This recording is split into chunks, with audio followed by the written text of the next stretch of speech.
Hey there guys, welcome back to Craig's Horror Channel. Today I am diving into the bizarre, gory and undeniably entertaining world of 2001 Maniacs, a film that has earned its cult status since its release. If you're a horror fan or just curious about the quirky side of cinema, then you're in the right place. 2001 Maniacs hit the screens in 2005 and it is directed by Tim Sullivan and inspired by the 1964 classic 2000 Maniacs. It's a wild ride through the mind of a maniacal southern town where the locals are, well, a bit too friendly to their unsuspecting guests. Sat in the fictional town of Pleasant Valley, this horror comedy flips the script on traditional slasher films. Instead of a lone killer, we're introduced to a whole community of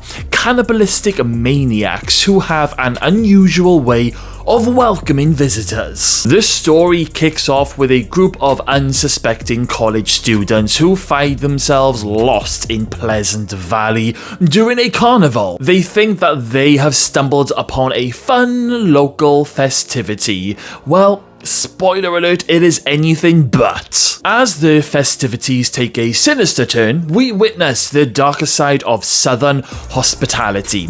The film plays with the typical horror tropes, taking jabs at stereotypes about the South while delivering plenty of gore and laughs. Now, let's talk about the characters, because you cannot have a film like this without a cast of eccentric personalities. We have the charismatic town mayor, played by legendary Robert Englund. Yes, that's right, Freddy Krueger himself. He brings a hilarious but creepy energy vibe to the role, and honestly, you really do see quite a lot of Freddy Krueger personality elements thrown in. We also have Lynn Shay in this film, who most of you will recognize from the Insidious movies, but I'm pretty sure that the die-hard Nightmare on Elm Street fans will recognize her from the original Nightmare on Elm Street movie, where she played Nancy's teacher. So to have both her and Robert Englund in this movie,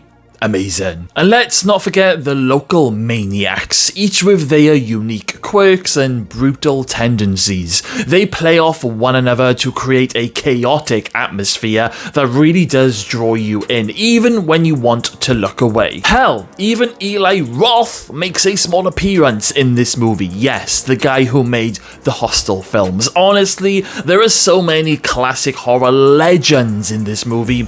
It really does make me wonder why I've never seen this movie before. It's criminal. On the surface, 2001 Maniacs may seem like just a fun horror flick with over-the-top gore. However, it cleverly comments on regional stereotypes and the harsh realities of societal norms. Now, the exaggerated portrayal of townsfolk reflects a twisted take on how communities can mask their dark secrets behind a friendly facade.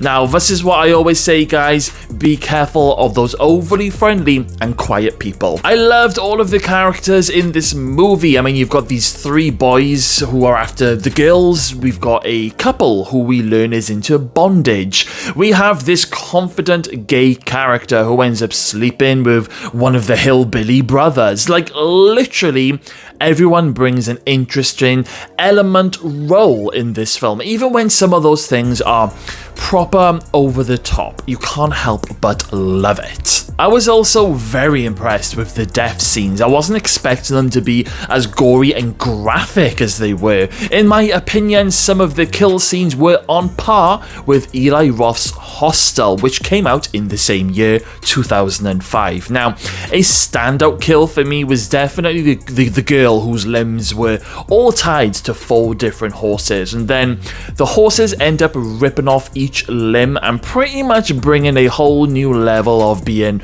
I suppose, hung, drawn, and quartered. And then, like, there's this other guy who I think his name was Nelson. He ends up drinking a ton of acid that he thinks is actually homemade moonshine. Now, he thinks that he is about to get jiggy with a beautiful looking woman, but his body just ends up melting from the inside out, and it even melts, like, through the bed.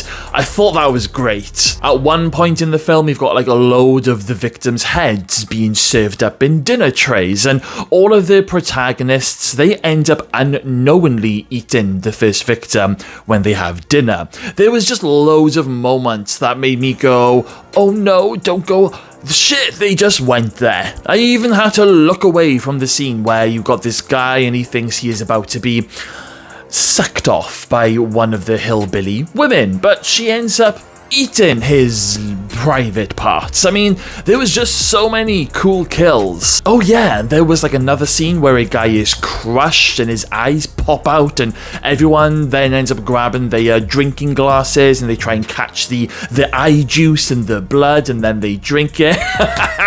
Honestly, it's friggin' brilliant. It was all very creative. It was disgusting. It was brutal. It was really funny in certain parts, while at the same time remaining as a really cool horror slasher. Finding that perfect blend between horror and comedy, this one nailed it. Upon its release, 2001 Maniacs garnered a mixed bag of reviews, but over the years, it has found a dedicated fan base, particularly among, us, the horror enthusiasts, and those who appreciate campy cinema. Its memorable one-liners and satire continue to resonate, making it a staple at horror film festivals. I already know what I want for Christmas now. I want this movie on Blu-ray, and I do not care if Art the Clown has killed Santa Claus and Art has to deliver it to me.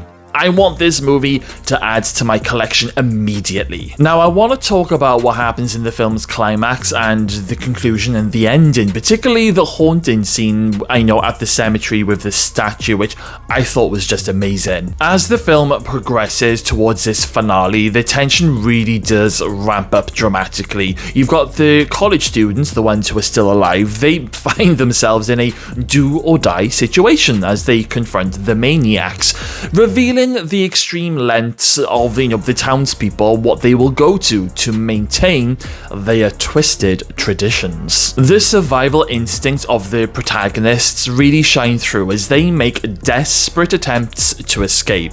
It becomes this proper chaotic race against time, filled with unexpected twists and plenty of horror and a lot of dark humor. Now, ultimately, this leads to their final confrontation with the crazed townsfolk, and I loved the final fight scene between the guy that was, still standing and, of course, Robert Englund. I was like, yeah. But I think for me, one of the most iconic and chilling sequences in this movie, it occurs in the eerie statue cemetery right at the very end. In this scene, the viewers are treated to a display, rows of statues that eerily resemble the unfortunate victims of the town's gruesome rituals. It's a point where the film really leans into its horror roots while challenging the audience to reflect on the fate of those who have come before. The cemetery acts as this macabre memorial, showcasing the town's dark legacy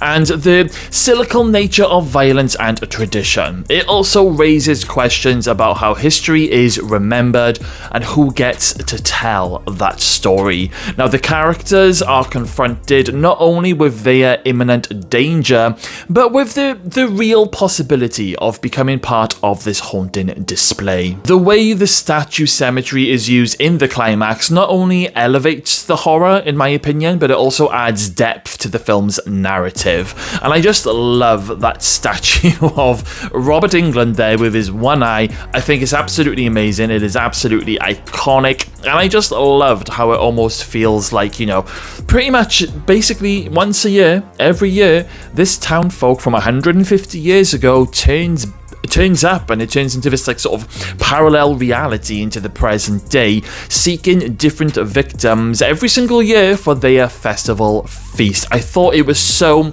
so imaginative, it was so clever, and it really does leave the viewers feeling with a sense of lingering dread and reflection on nature of brutality and of course tradition. So if you're looking for a horror film that doesn't take itself too seriously but still delivers the scares, honestly look no further than 2001 Maniacs. I am gonna give this amazing movie a 9 out of 10. I honestly wished I had seen this sooner. Thank you so much, Karen Cooper, who is a firm subscriber and a friend on this channel, for recommending this movie to me. You are an absolute gem. So then guys, have you seen 2001 Maniacs? If you have, what did you think? Let's chat in the comments box below. Alright then guys, that is a wrap. Don't forget to like, subscribe, and hit that notification bell for more deep dives into your favourite horror films. Until next time, keep it spooky, my horror fans.